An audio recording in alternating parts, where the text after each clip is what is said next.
ವೈದ್ಯರ ಮುಷ್ಕರದಿಂದಾಗಿ ಸೂಕ್ತ ಚಿಕಿತ್ಸೆ ಸಿಗದೆ ಸಾವನ್ನಪ್ಪಿದ ದಕ್ಷಿಣ ಕನ್ನಡ ಜಿಲ್ಲೆಯ ಪುತ್ತೂರಿನ ವಿದ್ಯಾರ್ಥಿಯ ಕುಟುಂಬಕ್ಕೆ ಶೀಘ್ರ ಪರಿಹಾರ ಒದಗಿಸಬೇಕೆಂದು ಆಗ್ರಹಿಸಿ ಪೂಜಾ ಕುಟುಂಬಸ್ಥರು ಮತ್ತು ಗ್ರಾಮಸ್ಥರು ಪ್ರತಿಭಟನೆ ನಡೆಸಿದರು.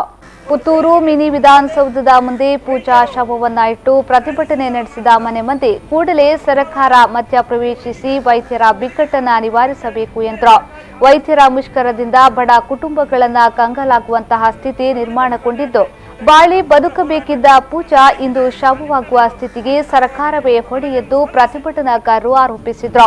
ಪ್ರತಿಭಟನಾ ಸ್ಥಳಕ್ಕೆ ಆಗಮಿಸಿದ ಪುತ್ತೂರು ತಹಶೀಲ್ದಾರ್ ಕುಟುಂಬದ ಬೇಡಿಕೆಯನ್ನ ಸರ್ಕಾರದ ಗಮನಕ್ಕೆ ತರುವುದಾಗಿ ಹೇಳುವ ಮೂಲಕ ಕುಟುಂಬದ ಮನವಿಯನ್ನ ಸ್ವೀಕರಿಸಿದರು.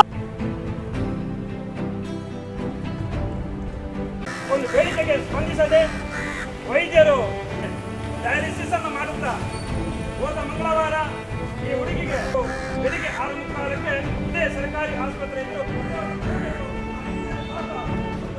ಸಾಮಾನ್ಯ ಜನರಿಗೆ ಅನ್ಯಾಯ ಆಗಲಿ, ಇದಕ್ಕಿಂತ ಉಗ್ರ ಹೋರಾಟ ನಡೀಲಿಕ್ಕಿದೆ. ಆ ನಿಟ್ಟಿನಲ್ಲಿ ಇದು ಸಾಂಕೇತಿಕವಾಗಿ ಒಂದು ಮನವಿಯನ್ನು ಸ್ಪಂದಿಸಿ